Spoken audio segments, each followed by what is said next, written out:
Star Wars 7 by 7 episode 2222.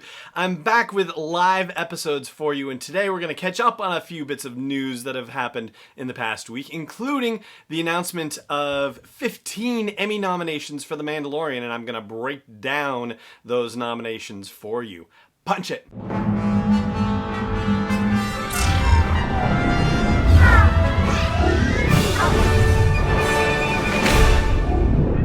Hey Rebel Rouser, I'm Alan Voivod, and this is Star Wars 7 by 7, your daily dose of Star Wars joy, and thank you so much for joining me for it.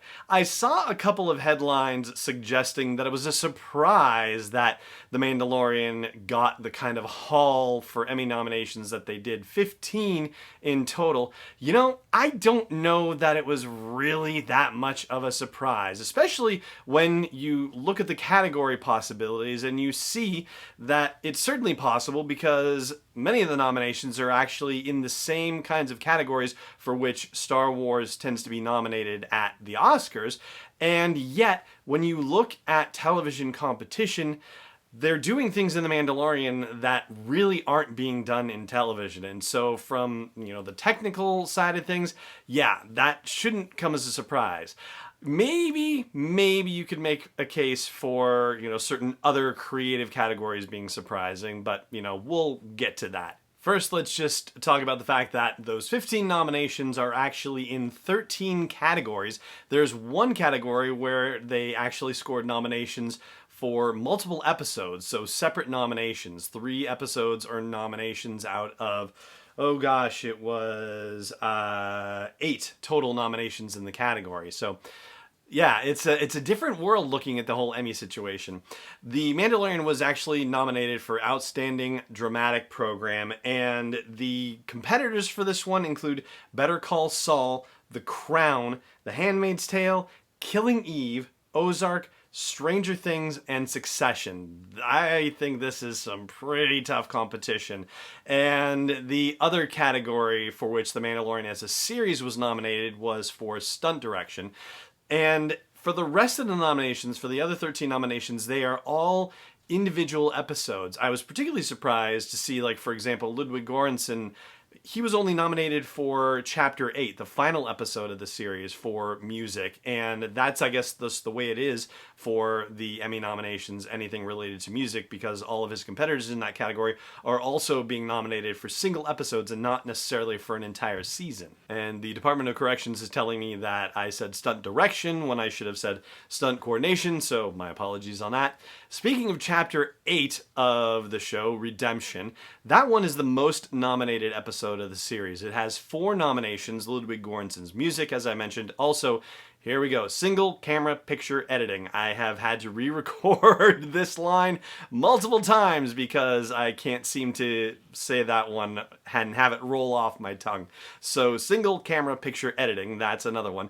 And then guest actor with Giancarlo Esposito as Moff Gideon and voiceover performance for Taika Waititi as IG-11. The second episode, The Child, came in second place with 3 individual nominations.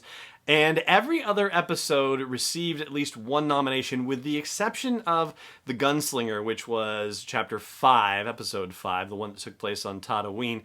That one, unfortunately, was shut out of the nominations. As far as technical categories go, well, what I mentioned to you about categories in which Star Wars movies tend to be nominated, sound editing and sound mixing, there are nominations for The Mandalorian here as well. Also with visual effects, that's there. Production design, costumes, prosthetics, all of those categories also are represented by The Mandalorian. And rounding it out would be cinematography and 3 nominations for single camera picture editing.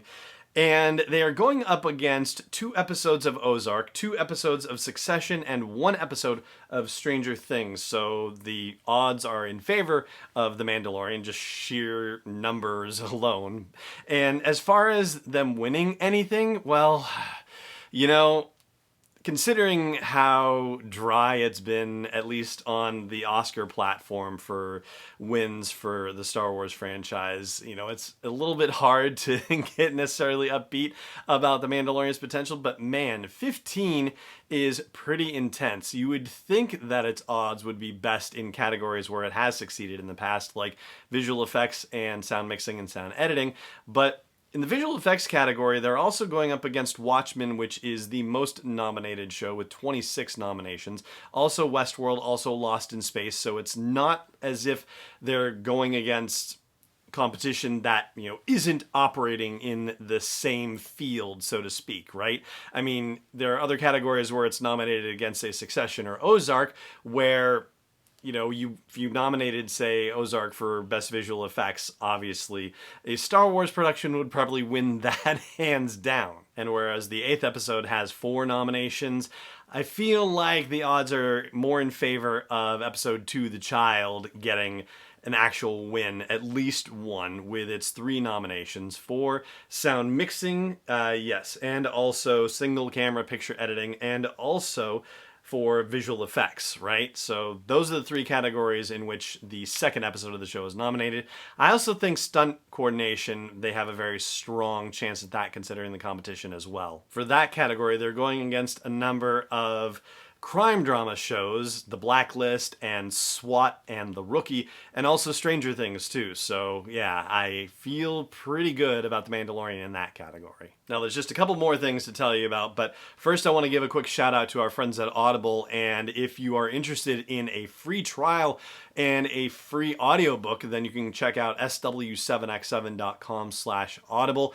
I review a lot of the books that we talk about here on the podcast based on the audio versions that I get from Penguin Random House Audio, and the quality of the productions is fantastic. The music, the sound effects, it's really as close to an actual cinematic experience or a television experience as you will get in being told a Star Wars story. I really enjoy them, and I think you might as well. If you haven't tried it before, head to sw7x7.com/audible for a free audiobook and a free 30-day trial. Now, for those last things, when are we going to find out who wins and how many The Mandalorian actually wins? Well, September 20th is the big day, so we've got to wait a month and a half, a little more, before we find out whether The Mandalorian is able to break the awards deficit that's been happening in the Star Wars franchise for these many years. Also, maybe the whole notion of this being a surprise comes from Jon Favreau's quote in the official release where he says,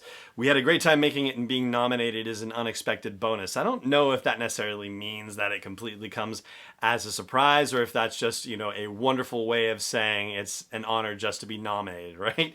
And lastly, Kathleen Kennedy's comments, and I do think this is particularly relevant just for the broader scheme of things. The Mandalorian was one of the headline shows with which Disney Plus launched, and Kathleen Kennedy gives Disney Plus a lot of credit in her comment for the press release. She says, "Disney Plus took a big risk with us on The Mandalorian, and I can't thank them enough." And she also talks about Jon Favreau and Dave Filoni and the incredible innovations of ILM and Skywalker's sound. But probably the best line in the whole thing is when she says, "I can't wait to see the child in his tux for the award ceremony," which I thought was great. And heaven knows if they win something, you're gonna see a Funko Pop with a child in a tuxedo. It's coming.